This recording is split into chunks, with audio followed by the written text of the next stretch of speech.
Assalamualaikum dan salam sejahtera. Bersama saya Muhammad Azizi Rahim dalam Berita Pagi Sarawak edisi Ahad 30 Mei. Sarawak merekodkan 726 kes baharu positif COVID-19 menjadikan jumlah keseluruhan kes meningkat kepada 46,016. Jabatan Kuasa Pengurusan Bencana Negeri JPBN menerusi kenyataan memaklumkan daerah Kuching merekodkan jumlah tertinggi iaitu 159 kes semalam. Daerah Kapit merekodkan 73 kes, 72 lagi kes dikesan di Sibu, Miri 66, Subis 60 kes.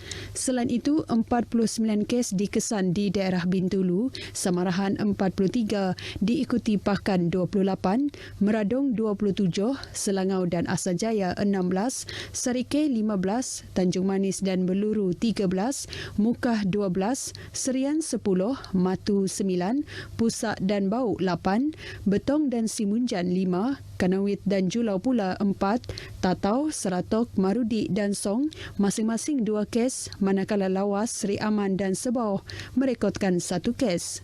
JPBN turut memaklumkan 4 kes kematian baharu direkodkan semalam dan menjadikan jumlah kes kematian di negeri ini meningkat kepada seramai 280 orang.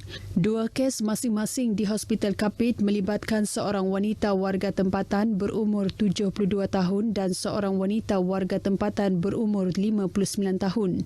Manakala 2 lagi kematian dicatatkan di Hospital Bintulu melibatkan seorang lelaki warga tempatan berumur 58 tahun dan seorang lelaki warga tempatan berumur 63 tahun.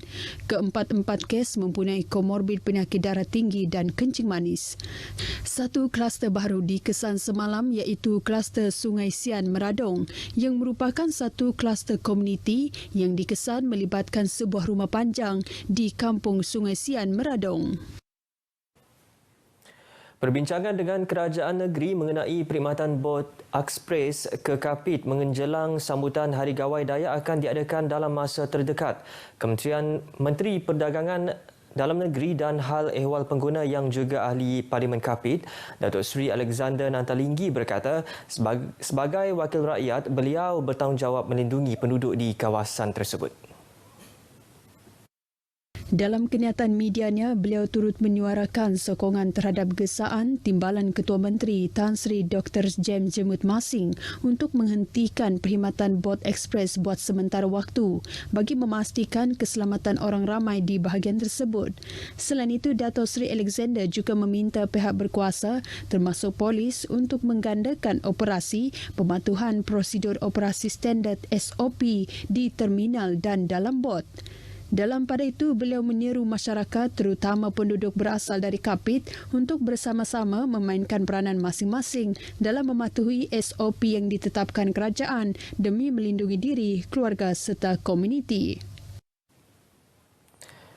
Kejadian tanah susur yang berlaku khususnya di kawasan Dewan Undangan Negeri Dun Bukit Kota amat dipandang serius dan perlu penyelesaian. Menteri Muda Pemodenan Pertanian, Tanah Adat dan Pembangunan Wilayah Datuk Dr. Abdul Rahman Ismail berkata kebanyakan kejadian berlaku di jalan utama dan berhampiran rumah penduduk. Di dua-dua kawasan ini saya akan mengemukakan permohonan untuk penyelesaian jangka panjang.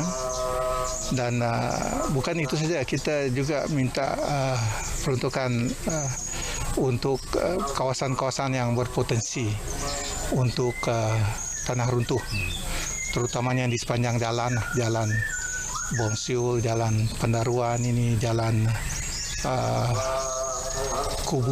Jalan Kubu dan sebagainya, dan juga kawasan-kawasan perumahan dan juga kawasan-kawasan sekolah.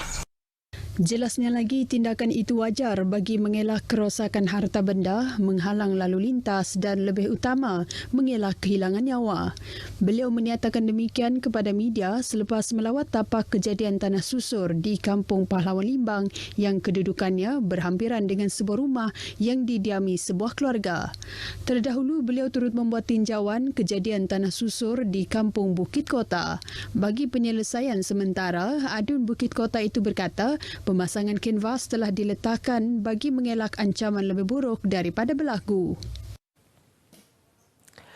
Bintulu Integrated Energy Hub BIEH atau Hub Tenaga Bersepadu Bintulu, sebuah pusat kecemerlangan Sarawak yang menyediakan kemudahan penyelenggaraan, pembaikan dan baik pulih MRO dan pemeriksaan, pembaikan dan penyelenggaraan IRM untuk industri penjanaan tenaga dan sektor minyak dan gas Malaysia.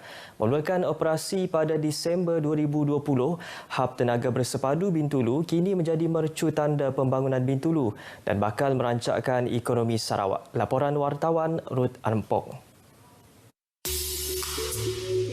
Terletak di Tanjung Kidurong, Hub Tenaga Bersepadu Bintulu milik penuh syarikat Serba Dynamic Group Berhad, iaitu sebuah kumpulan perkhidmatan tenaga utama Sarawak yang menjadikan perkhidmatan penyelesaian dan penyelenggaraan kejuruteraan sebagai perniagaan utama.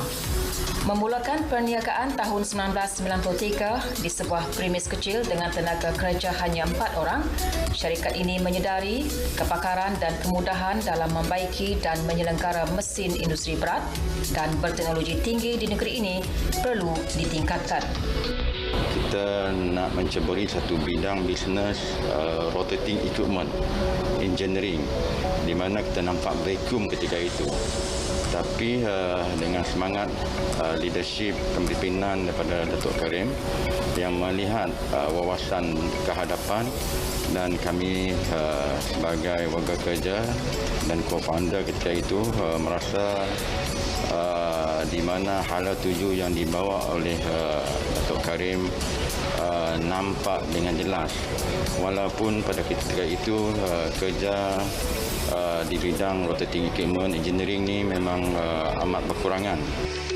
20 tahun berlalu, syarikat ini terus mengorak langkah ke hadapan dengan membuka Hub Tenaga Bersepadu Bintulu. Idea menubuhkan BIEH tercetus setelah melihat banyak syarikat-syarikat besar berkaitan minyak dan gas serta jana tenaga menghantar mesin mereka keluar negara untuk diselenggara, menyaksikan aliran keluar wang dalam jumlah yang banyak. Turbo machinery punya penyelenggaraan bukan dari segi maintenance sahaja, tapi dari segi servis, dari segi facilities pun kita offer untuk turbo machinery ini. Mana hanya integrated total package di dalam turbo machinery ini. Selain pada itu kita pun buat construction development new area lah. Seperti kita buat macam kat Bintulu ni, macam BIEH ni, Bintulu Integrated Engineering Hub. Bukan kat Bintulu sahaja, kita ada dekat Pengerang, Johor, dan kita ada dekat Abu Dhabi. So maknanya Perkhidmatan utama di BIEH terbahagi kepada dua, iaitu MRO dan IRM. Berkeluasan 90 meter persegi, blok MRO dilengkapi 8 mesin yang dikendali secara konvensional dan 9 mesin berkomputer untuk menghasilkan komponen steam turbine, gas turbine dan pump seperti turbine blades, nozzle dan shaft block mesin. MRO juga mempunyai 2 unit balancing mesin yang merupakan mesin pertama seumpamanya di Asia Tenggara.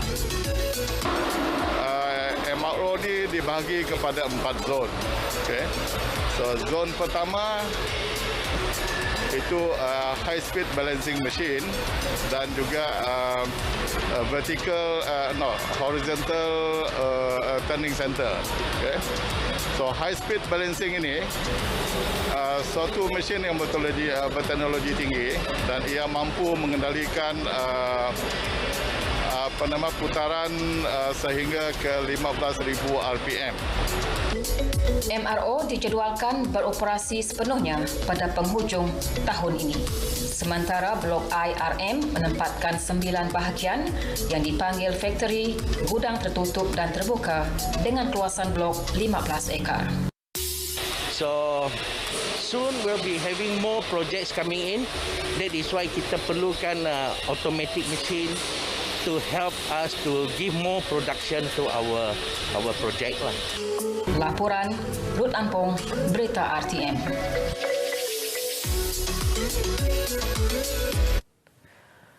Di Miri, keadaan trafik di Seksyen Pujut, projek Lebuh Raya Pen Borneo Sarawak kini lebih lancar dan beri keselesaan pemanduan kepada penggunanya sejak dibuka kepada orang awam Februari lepas. Menurut kenyataan Jabatan Kejaraya JKR Sarawak, seksyen yang dibina sepanjang 16 km itu merupakan salah satu daripada 3 seksyen di bawah pakej kontrak kerja 11 dengan pembinaannya bermula pada tahun 2016. Dua lagi seksyen di bawah pakej ini adalah seksyen Beluru dan seksyen Lambir yang masih lagi dalam proses pembinaan. Di samping itu, skop pembinaan di bawah seksyen Pujut juga merangkumi pembinaan 2 jejambat, iaitu jejambat lapangan terbang Miri dan jejambat Pujut Link serta 2 buah jambatan, iaitu jambatan Sungai Adong dan Sungai Miri. Pengurus Pejabat Zon Utara Unit Lebuh Raya Pen Borneo JKR Sarawak, Insinyur Xiao Ming Chian, dalam kenyataan yang sama menyatakan kadar trafik yang tinggi merupakan antara cabaran utama dalam memastikan kerja-kerja pembinaan berjalan dengan lancar tanpa mengabaikan keselesaan serta keselamatan pengguna. Dalam masa yang sama memandangkan lokasi jajaran ini terletak berhampiran dengan bandar. Manakala bagi kerja pembinaan berhampiran dengan lapangan terbang Miri pula, pihak kontraktor mematuhi peraturan yang ditetapkan oleh pihak berkuasa penerbangan awam Malaysia dengan memastikan kerja-kerja yang melibatkan pemasangan rasuk dan cerucuk hanya dibenar dilakukan pada sebelah malam. Pakej Bantuan Khas Sarawak Ku Sayang BKSS 6.0 bernilai 1.4 bilion ringgit yang diumumkan baru-baru ini mencerminkan keprihatinan kerajaan terhadap kebimbangan rakyat menghadapi Perintah Kawalan Pergerakan PKP bermula semalam. Kenyataan media daripada Kelab Penyokong Gabungan Parti Sarawak GPS memuji tindakan pantas Ketua Menteri Datuk Patinggi Abang Johari Tun Openg menyalurkan pakej bantuan ekonomi tersebut yang bakal membantu rakyat mengatasi kesan kewangan semasa PKP fasa kedua tersebut. Ke arah itu juga, kerajaan negeri di bawah GPS akan terus berkhidmat untuk rakyat melalui usaha gigih petugas barisan hadapan serta jawatankuasa pengurusan bencana negeri dalam menangani jangkitan virus COVID-19. Sehubungan itu, kelab penyokong tersebut menggesa rakyat untuk sama-sama memainkan peranan masing-masing dalam perjuangan melandaikan lekuk jangkitan pandemik berkenaan. Sekian berita pagi Sarawak, saya Muhammad Azizi Rahim. Sehingga berjumpa lagi, lindung diri, lindung semua. Salam hormat.